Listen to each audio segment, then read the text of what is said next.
Hello, welcome to the first year diploma course of Guru Nanak Institute of Technology. I'm Dr. Indrajit Bose and I shall be your course coordinator for this session. This paper is entitled Communicative English and it deals with the various forms and modes and genres of interaction in English, both spoken and written, in the workplace. I think you're all aware that once you pass out of this skills-based course, you will have to join the industry, and over there, you will have to write reports, interact with clients and customers in English, and prepare work descriptions in English and project reports, conduct meetings in English, and various other uses of English at the workplace you will be using on a day-to-day basis. In order to equip you for these users, we have a specially designed modules in this paper in Communicative English. In this lecture, which is lecture 11 in the series, we are continuing our exploration of the genres of report writing and looking at the ways and means of gathering materials for writing a report and the formatting of a report. In a previous lecture, we have looked at the basic forms of the report and what it contains. In this particular lecture, we shall be looking at the ways of researching for a report. In the course of our lecture, we shall be raising and also answering in the process different kinds of important questions pertaining to the report and the investigation or the research that goes into it.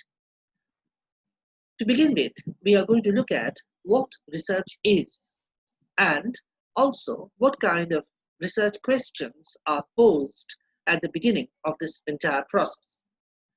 We will also be looking at how research is conducted and the techniques for conducting research. Then we shall look at how the procedures in these different techniques are followed and how data is gathered using different systems and methodologies.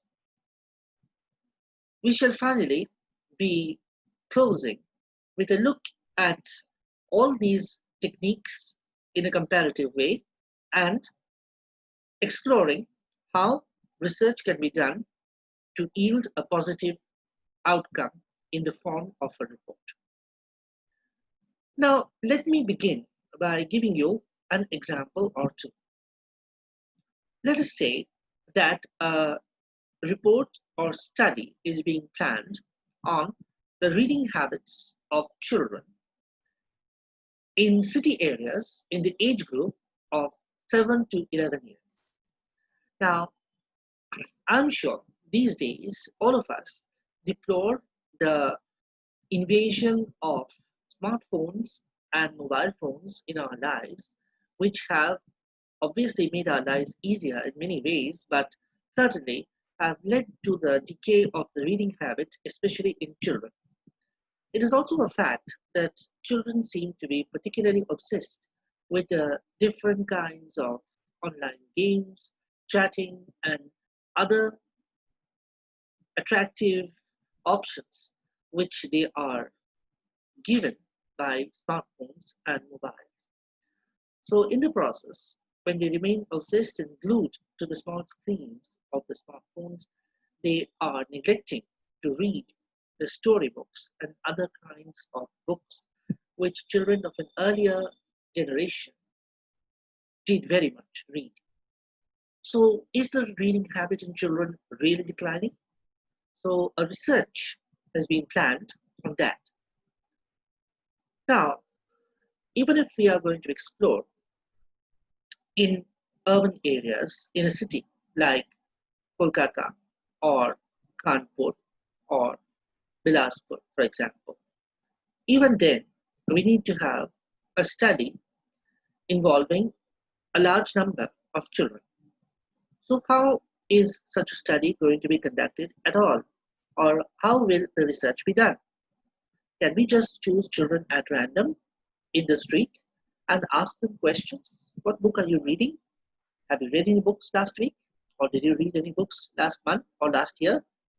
Or shall we visit schools and ask the children in their library periods over there? That would be a little haphazard, wouldn't it? Suppose I try 5 different schools in my neighborhood. Well, yes, I might get a lot of responses: yes, no, don't know, or I'm not into reading so much. I would be finding it very difficult to categorize all these responses. So, how many children am I dealing with? So, let's say in one school alone, there might be something like 900 children. So, among them, in this particular age group, there would be a fairly large number. So, can I go and ask all these children individually? That's a superhuman task. These are not viable options. So there must be ways of doing this research which would yield data in a systematic way so that I can compile a report based on the findings. And the findings would yield some sort of results. That is, they would indicate whether the reading habit is really declining or not, or it might give me some other contrary indications. So, how can we gather the information that would form the substance of such a report in a systematic way? That's the question, isn't it? So, there must be some means of doing this research. What is the object of my research? Obviously, the object is to explore and to find out something new. Or maybe let us say that the research questions I pose to myself aim to discover something which is not very well known or which is not very well spelled out at present. So, like somebody who has discovered a new river, the source of a river or a mountain, I am also doing something new, or breaking new grounds, finding out something new. So, that is the object of my research. So I need to be very clear in my mind, obviously, about what are the objectives of my research first. But even then, as we can see, unless I choose certain specific techniques, and that too scientifically tested methods or techniques for conducting this research, I'm certainly not going to get any substantial data or any kind of data which will indicate to me whether this contention is true or not, or that will enable me to answer the research questions that I have posed to myself in any satisfactory way or not. So, what are these ways and means of research? Let us explore and find out. So, obviously, when we begin the research, we begin with the posing of the research questions. So, let us say that I'm trying to find out whether the reading habit is really declining or not in children in the age groups of 7 to 11 years of both sexes, obviously, in urban areas in 3 metropolitan cities of India. Now, first of all, I have to identify if I'm doing a topic like this, or if I'm doing any other kind of topic, for example, where I will get the information from. Now, in general, information can be obtained from diverse sources. Let us see what these sources might be. For example, I can look at personal accounts like diaries, journals, logs, messages, notes, or files. For example, if I'm doing some research based on what the average man in the street thinks about the political situation, then obviously I have to go and ask. I may not find a lot of written accounts of that. Whereas if I'm looking for some other kind of information for which I will find written accounts, then I can look at diaries and journals, personal diaries or journals, or published accounts of diaries and journals. Messages of people, that is, the letters or emails that people send to each other, or even text messages, they are quite a valuable source of information. Of course, there are a lot of organizational records as well.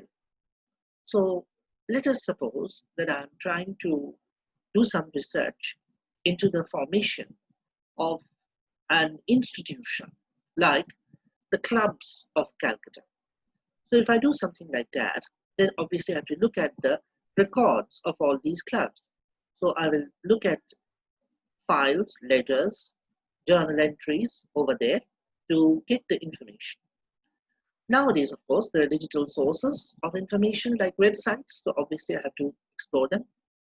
And there are digital records and databases. Now, databases, of course, include both print and digital sources. If I'm looking for historical or unique information, then I have to go to museums and archives. And also, I may sometimes need to go to personal collections to get rare, or you might say hard to find information, because some people, collectors that is, make it a hobby or a point to gather unique items which are rarely to be found in public repositories. So to begin the research, I have posed to myself the research questions, and I have identified, let us say, the sources from which I will gather the information.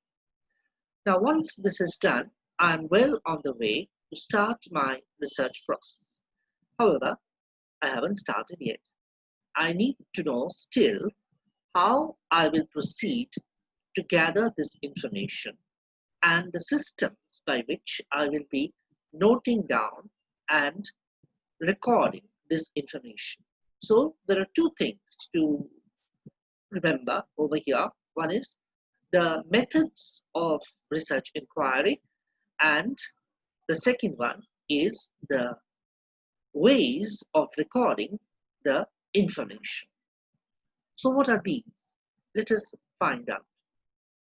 Now, once we have identified the sources, we can start gathering the material. Now, the material is likely to be of a very wide-ranging and disparate nature, and maybe there's a lot of material to be gathered. So how do we start gathering this material? It's very simple. To begin with, we can look at information sources like websites, databases, books, or journal entries, and make notes, okay, by hand, or we can make notes on the computer or on our laptops. I can also photocopy certain things like documents, articles, various records, and so on. Or I can make scanned copies by scanning these documents. I can also take photos. So these way, I can gather the information. What is my purpose?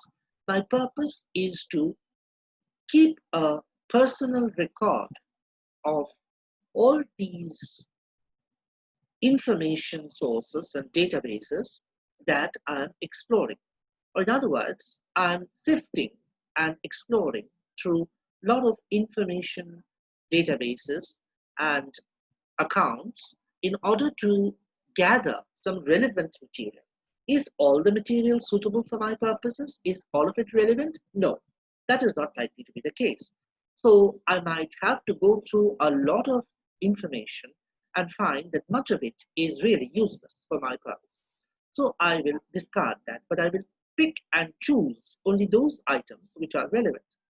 Once I have selected these items, unless you see I keep a personal record of it, I'm likely to forget, or I will not be able to either cite this source, give the attribution, or quote exactly from this source, or give a specific reference from this source.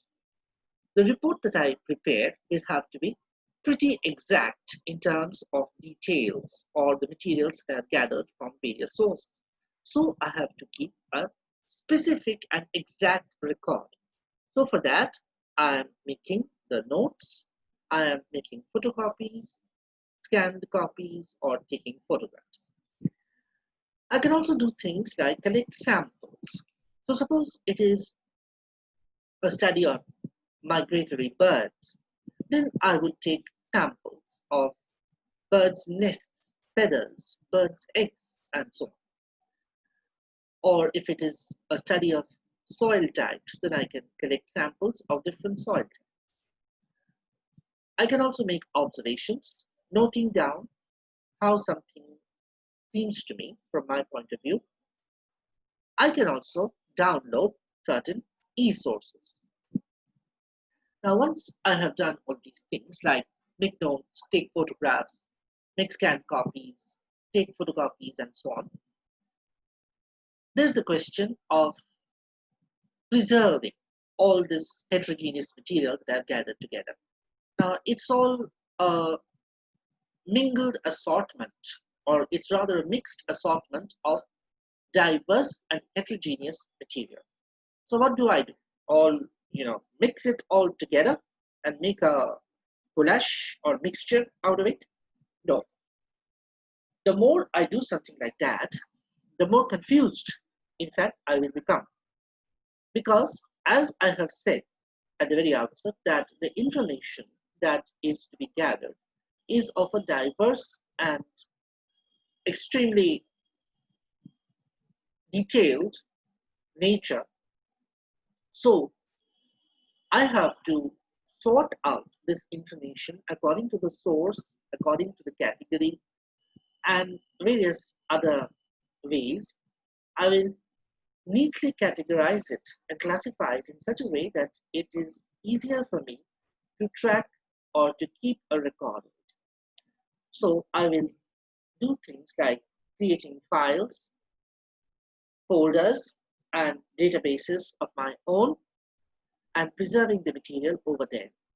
So if I have materials in one folder, I will subdivide it into 5 different folders, labeling it with a different name and dividing the documents between the 5 different folders.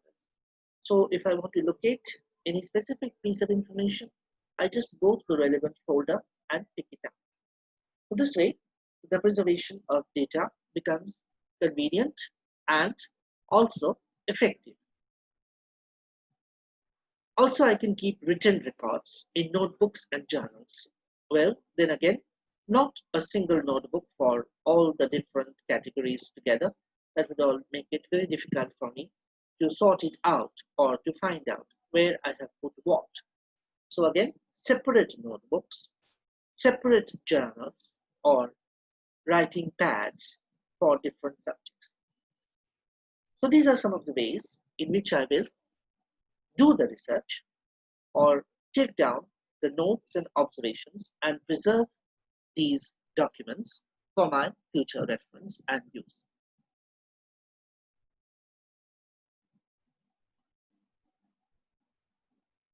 Now, what about the techniques for doing the research? Obviously, there are several techniques which have to be used. Let us look at what these techniques might be. As I have said, unless we do the research in a systematic way, we are not likely to get any effective results. So, the techniques are scientific techniques, they are time tested, and they are very, very reasonable and practicable in their use and application. So we have to know what these techniques are first and how they are to be applied. There are various techniques like field trips or taking a trip to the actual sites or locations where data might be obtained. For example, with migratory birds, I will have to visit the different natural habitats of these birds. Interviews with people. So eyewitnesses or people who have specific information about what I'm looking for, I take interviews of theirs. conducting experiments. So let us say that there are different kinds of experiments that need to be made about temperature, soil types, water pollution, ecology, animal habitat. So for all these, I will have to do different types of experiments and gather data and samples and perform these experiments. Again, surveys are often to be done. So surveys would involve doing a study of a sample group of people. This might be small or large, and there would be some representative results indicative of certain trends from the surveys that I do. Again, questionnaires or sheets of questions indicating people's preferences or people's inclinations and wishes are again scientific methods of finding out about what people feel. Observation or noting down what one sees in terms of physical observation and detailing of one's own impressions. They might be visual, they might be auditory, or so on. Comparison and contrast between different kinds of data, and focus groups or a small group in which reactions of people to various things are tested out. So these are some of the research techniques, and we will be exploring more about these techniques. Now, interviews. Suppose I have to conduct interviews in order to do research. What will I do? First, before doing the interview, I will have to make some preparation for it. What do I do? First, I will make a tentative list of the people that I'm going to interview. Let us say that I have to interview school children to learn about their preferences, whether it is books or computer games or smartphones or what is it. So I make a list of the children who are to be interviewed. So how many and where are they located? So location and access of the people whom you want to interview, that is important. If they are in remote locations, you can have the interview over the phone or over a video conference. And what are the time periods in which they are accessible? Is it every day of the week, or is it only on weekends, or is it in the evenings? When is it? So find out about these people, where they are located, and how to access them. Then make a specific appointment indicating the date, time, and place, and prepare a set of interview questions which you are going to put before them. When you take the interview, then ask them questions, obviously, and take notes when they speak to you. Afterwards, you are likely to forget unless you take notes. So take down notes scrupulously on what they are saying, or else you can make a recording of the interview, in which case you do not need to take down physical notes in longhand. And the entire interview is actually captured in the recording. So you can play it back anytime that you want to and listen to what the person you interviewed said. After the interview is done, then you can write up the interview records. Prepare a transcript of the entire interview, or prepare a transcript recording, or else make an audio transcript of the entire interview. So that is a difficult task perhaps, but still it has to be done in the interests of scientific conducting of the interview and in the interests of authenticity. So how does one prepare this sample transcript of the interview? Here I have shown the sample transcript, and also it's very, very exact, includes the exact phrases and expressions which are used by the interviewer and interviewee, and even the gaps or pauses in the conversation are indicated by what are called timestamps. These timestamps indicate the pauses and the time that elapses in these pauses, like 12 seconds or uh, 1 minute 55 seconds or 10 seconds, that is also given within third brackets. So basically we have the conversations of both interviewer and interviewee being reported. Like Steve talks to Brad over here. Welcome back, Brad. This is the second part of our interview, and I want to get through these as quickly as possible because I know you have somewhere to be. Thank you, it's my pleasure. It says on the website you worked doing graphic design for a local branding agency before branching out and starting your own business. So there's a brief pause before starting out, between branching out and starting your own business, a pause of 15 seconds. So that timestamp is indicated as 00.15. So that's a pause of 15 seconds, short pause. So in this way, the interview continues till the end. So preparing an authentic and exact interview transcript, of course, a recording of the interview would be an immense help in preparing such a transcript, but uh, preparing a sample interview transcript goes a long way in making for a proper research being conducted using a scientific method. Now, apart from interviews, we also have questionnaires. Now, what is a questionnaire? Basically, it is a list of questions which we can put to various people. Now, the first thing to be determined is what sort of data are you trying to gather when you are making a questionnaire? And what is the nature of the questions that is going to be put over there? Are the questions going to be of an MCQ type or inferential type? And how many questions will be there? Are there going to be 10? Are there going to be 15 or more than that or less than that even? Now, where are the answers going to be put? Are they going to be put on the paper itself, in the question sheet? That there is line spacing over there where answers can be written or handwritten, or there are bulleted spaces which are empty spaces for answers to be written, or are there darkened circles which one can pencil over or ink over to indicate one's answer or preference? Now, where exactly are you going to put the answers? So you'll find your answer from one of these that I have talked about. Now, how is the questionnaire going to be distributed? Will it be a soft copy questionnaire or will it be a hard copy one?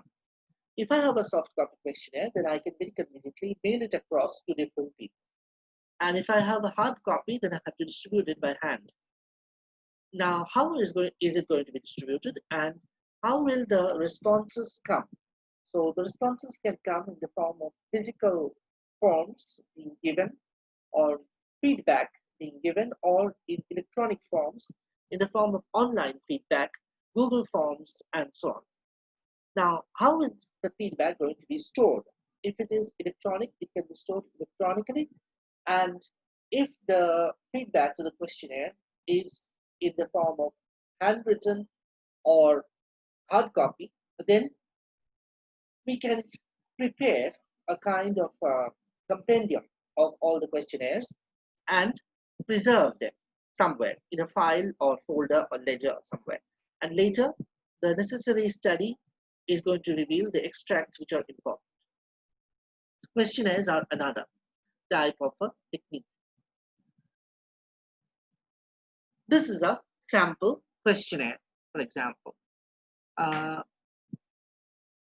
Here we have a researcher-made questionnaire on factors affecting mathematics performance of laboratory high school students at La Guana State Polytechnic University.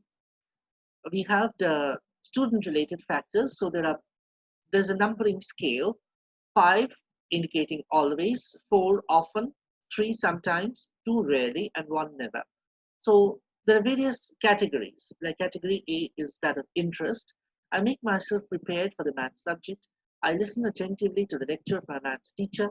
I actively participate in the discussion, answering exercises, and or clarifying thoughts and things I did not understand. I want to get good grades on tests, quizzes, assignments, and projects.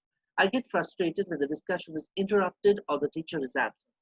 So basically, if we get the answers to all these questions indicated in terms of this Likert scale or numbering, then we have to get the answers to all these summarized afterwards. So suppose there are 40 questionnaires all carrying answers to this. So we will have to make an average or mean out of the questionnaire responses that we have got. So questionnaires mean some study or follow up in order to average out the responses. There can also be data gathered by doing a survey. Now, before we do the survey, we have to determine what sort of data is to be collected from the survey and who is the sample target group. Is it a group of school children? Is it a group of professional bankers? Is it a group of housewives? Who is it? Then the location and access. As usual, where are they located and how will you access them? And also the time period in which I'm going to access them. Am I going to access them this week or this month, or I have to do it before 15 days are over? I can gather the information from surveys by doing a roving interview, by somebody acting the role of roving reporter, going around and asking people questions. Like you have the consumer surveys done by people who visit your houses, asking you which brand of toothpaste do you use, why do you use it, have you used this brand before, and so on. So we have often a roving reporter. Then we have the distribution of data questionnaires, in which again informative type questions are given. And we have also feedback charts and the analysis of results. So once we complete the survey, we can complete the feedback chart, which summarizes the results of the survey, and we can analyze the results properly then. Now this is a sample survey form, for example. So it asks questions like, are you male or female? And then 2 circles are given. I will darken the one that is appropriate for me. In what year were you born? What is your birth date? MMDDYY. What is your age? So there are different age groups, so you have to choose one. What is your current marital status? Married, widowed, separated, never married, domestic partner. How many people live in your household? 1, 2, 3, 4, 5, 6 or more? Or do you own or rent your own home? My own home, I rent my home or apartment, or others. So this is sample survey form indicating personal details about some students. So this way I can make a survey of households, people's preferences for products, and so on and so forth. Again, once I obtain the results of my survey, I will have to do the analysis of the results myself. Now, field trips. Often we have to go on these field trips. Now, first, before going, you have to identify where is it that we are going and identify the locations, also the time periods for collecting data, and the mode and means of traveling. So are you going to travel by train or by plane? So you have to book the tickets after. Also, is there a stay involved over there? Do I go by air, do my work, and come back the same day or that evening? Or have I to stay over there for a couple of days or at least a week in order to complete my work? We have to find out, and it might be different in each case. What about the cost involved? Often, if I have to travel somewhere else, and that too by air, it will be quite expensive.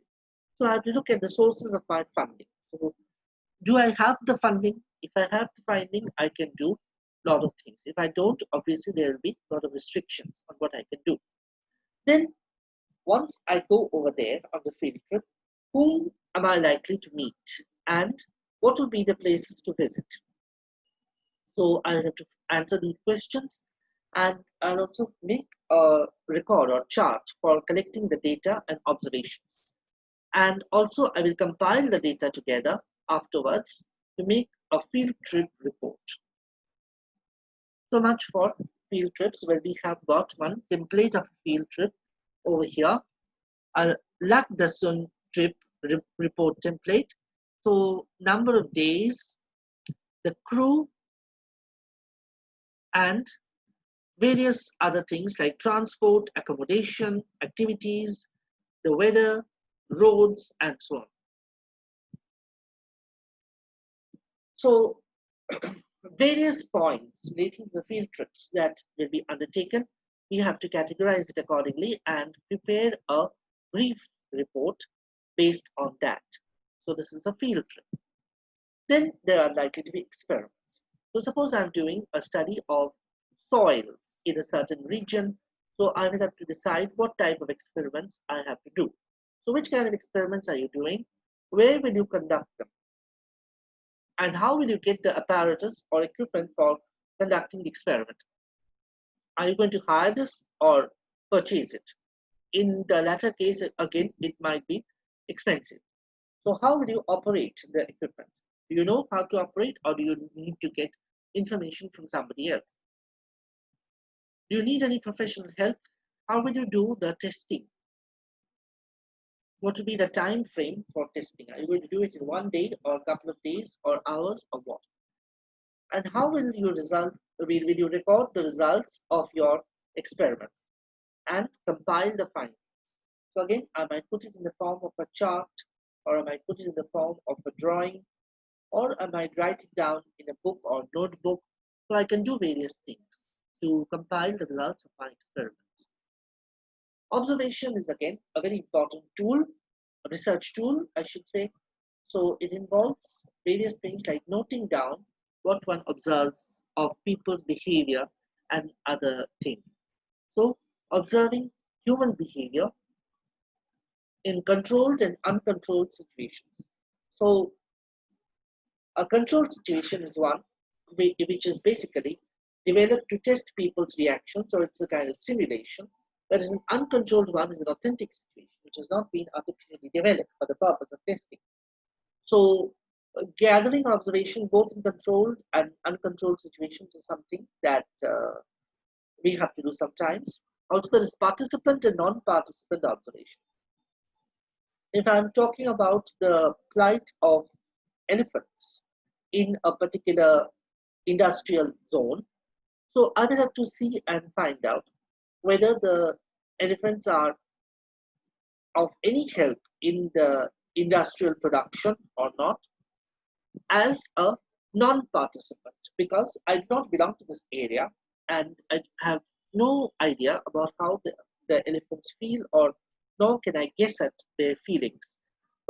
This much I can observe, that the elephants are a part of the industrial production because they help in carting the wood from the trees up the stream to a factory where work is being done. Again, in observation, we have to note down certain points. That's very important. Otherwise, we tend to forget everything.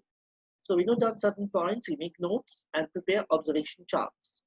Also, we summarize data, or we make summaries of data. There are also focus groups. Now, focus groups are small but ethnically diverse, and they are developed in order to study people's reactions or market reactions and trends. So we are going to set up the focus group together. So basically we have to decide whom we are going to select and what would be the criteria for this selection. And also keep the points for discussion ready before we start off. So before preparing, you have to answer questions like whom we are going to select, what will be the criteria for the selection? Is it going to be the experience with the organization, or is it going to be their age or sex or expertise, or what? And decide the criteria for selection and select the discussion points. Now, once the procedure is underway, we have to ask questions, note down comments and observations, and basically we will get a rough idea about what people's reactions are likely to be from a focus group. So it's an authentic reflection of people's reactions. So it's a kind of a small study which helps us to understand people's reactions in that way.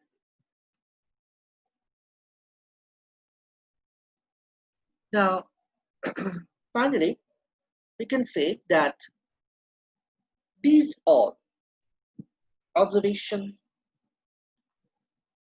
fieldwork, surveys, questionnaires, interviews, and so on are various tools and scientific methods which are developed specifically in order to gather materials truthfully for a research process. Now, the research should be, of course, planned out in a systematic way and conducted in a scientific way. It also needs to be completed in time. Now, the records of the research or the data needs to be preserved properly. And finally, we can say that the data that is obtained from doing the research should help to answer the research questions. And finally, the research should also open up areas for further research and also answers to many unanswered questions. So, in this lecture, we have looked at various interesting ways and scientific ways of gathering materials for research. And research is an integral part of the report. So we will look more at this issue in subsequent lectures, particularly at the ways in which the materials can be compiled together to form the report itself. So from me here, it is thank you now and goodbye. We will meet again sometime.